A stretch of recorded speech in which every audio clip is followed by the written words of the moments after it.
We continue our conversation on the priorities of the minority legislative caucuses with House Minority Leader Kurt Daudt. Thanks for being here. Happy to be here. Thanks for having me. You joined a press conference the other day. It was a bipartisan press conference on the need to replenish the unemployment insurance trust fund. There are detractors who say that this bill would provide millions to those big box stores that did well during the pandemic. But if nothing is done, businesses all across the state will see a tax increase because of the deficit in this fund. What is your view on how quickly this needs to be done, and does it need to stand alone? So I think it's one of the most important things that we have to do this session. You know, obviously none of these businesses asked for this, and none of them wanted to be in this situation where they had to lay people off, and not every business did. But the reality is, if we let current state statutes stand, there will be an automatic tax increase that happens to replenish this trust fund. Now, more than 35 other states have used federal dollars that we received to replenish that. I think less than 10 states still have money owed to the federal government for borrowing into that trust fund. So we really are behind the 8 ball in taking care of this, as so many other states have already done, and I think it's something that now everybody has said they support. The governor has been on the record saying that this should move quickly as a standalone bill. So now is when Minnesotans get to see if the governor's actions meet his words. So I'm hoping it can happen quickly. One thing that may happen, though, is it may get tied in with that $250 million that was set aside for frontline workers. There was the working group over the summer that never came to a resolution. Should these be linked? Might they be linked? And could that $250 million be sweetened to be able to affect more people so that more workers will get a bonus? So generally, I think things should not be linked. Sometimes in the first year of the biennium, we put other things into a budget bill, but in the second year of the biennium, it's generally more harmful to try to link things.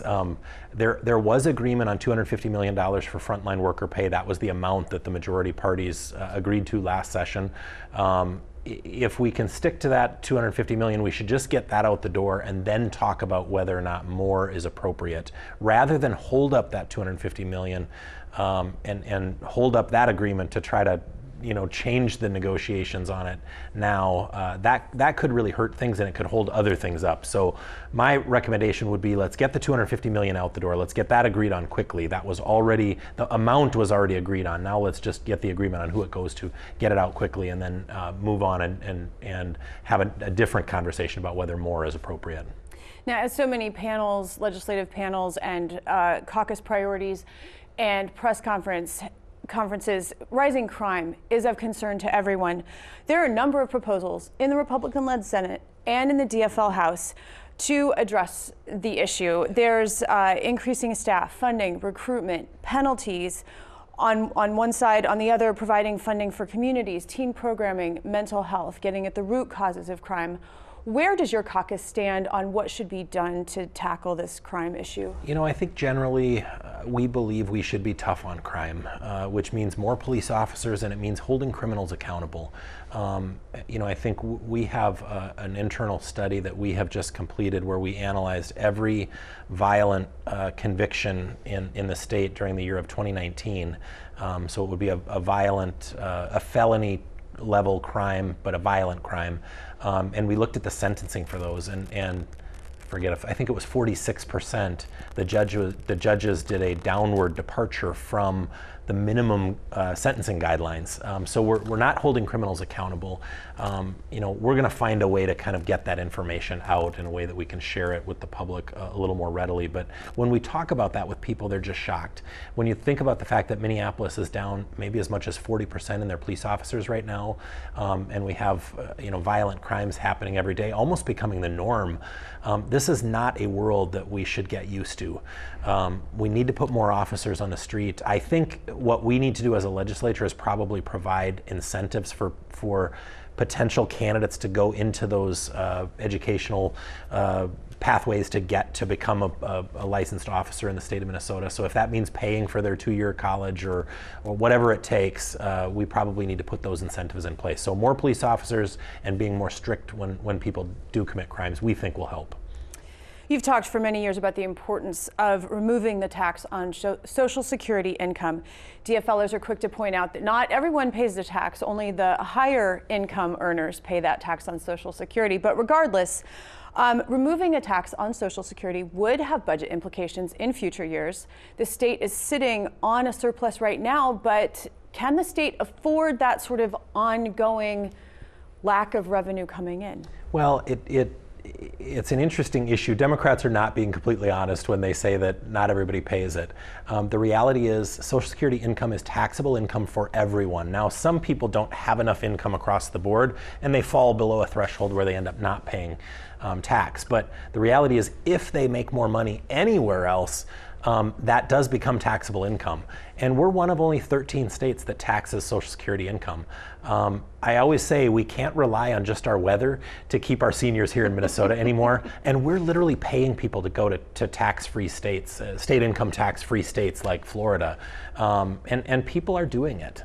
If we want to keep those people here so they can be here with their families, with their kids and their grandkids, and so that they can be taxpayers in our state, we need to be more competitive with these other states, because it's very easy to move to another warmer climate state and face time with your grandkids. So this is an area where we absolutely need to be competitive, and we can afford to do it long term. And then speaking of the surplus, the nearly $8 billion as of the last forecast, what would your caucus like to see done with that money? Well, I think generally we would like to see, when you have a surplus of that size, and this is a generational, probably a largest surplus in modern history, if not completely in history, we'd like to see generational tax reform, stuff that like the Social Security tax. What it means is we're collecting too much money from taxpayers, more than we need to operate state government. So we need to adjust the collections so they match the expenditures. The Democrats' only answer is, well, we've got more money coming in. We need to make the expenditures match the revenue. And what that is, it doesn't allow us or doesn't make us do our job of making sure that we're using the tax dollars that we collect from Minnesotans effectively and efficiently to provide the services that they want and need, and not provide more than people need. And that's certainly the tough thing that legislators have to do. But we believe that money should be returned to the taxpayers in permanent long-term tax relief. Whether it's because of the pandemic or the retirements of the baby boomers or any number of other factors, the state is facing a shortage of labor in long-term care, in healthcare, teaching, police, as we've already spoken of, the hospitality industry. What could the legislature do to help with the workforce shortage? I think this is one of those things that we actually can make a difference, but we need to put in place policies that incentivize people to get into the workforce. And if you think about the policies that we've had during COVID and our response to COVID, it was basically incentivizing people not to work. Big bonuses for unemployment, paying people as much as $600 a week on top of their normal unemployment to stay home. Well, people got comfortable with that, and we're finding out that people aren't re-entering the workforce. So we may need to do some things to disincentivize people to stay home and actually incentivize them to get back into the workforce. And we should put every policy that we look at through that litmus test question. What is it that we're incentivizing by putting this program in place? And we need to incentivize people to get back into the workforce. Now, as you've joked about I've heard you, it's funny actually, the one place where you really have a say is about whether there is a bonding bill and what's in the bonding bill and the size of the bonding bill, with the surplus, with federal infrastructure dollars, with low interest rates. What are your thoughts on a bonding bill? Well, I've been in the minority, the majority. Actually, I was in the majority first, but in leadership in the majority, and then now the minority again. We've been very open and honest this time about the fact that we do need a bonding bill. We believe it should be a reasonably sized bonding bill that invests in kind of either regionally important or statewide important infrastructure projects, transportation infrastructure, water infrastructure, whether it be wastewater or drinking water, our HEAPR, that's kind of our acronym here for state-owned assets, and making sure that we're taking care of the buildings that we own, whether it be at the universities or state-owned buildings, doing the general maintenance and upkeep of those buildings.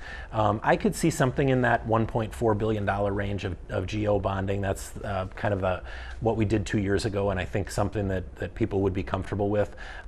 You can actually bond more than you need, and there's a limit to what we can actually spend in a 2-year period. And the reality is, if we can't actually get those projects started and shovels in the ground before 2 years from now, we shouldn't be bonding for it now. Let's look at it 2 years from now. And so we think that it's important to have a good bonding bill of important infrastructure projects. As far as the transportation and that federal money, we very strongly support taking the remainder of the auto parts sales tax and dedicating that completely to roads and bridges, which we did. We started that back when I was the Speaker of the House some years ago. So we want to finish that job. And that should more than provide the matching dollars needed to take full advantage of all those federal dollars we'll have coming in now for transportation in Minnesota. Minority Leader Kurt Daudt, thank you so much. Thank you. Appreciate the time.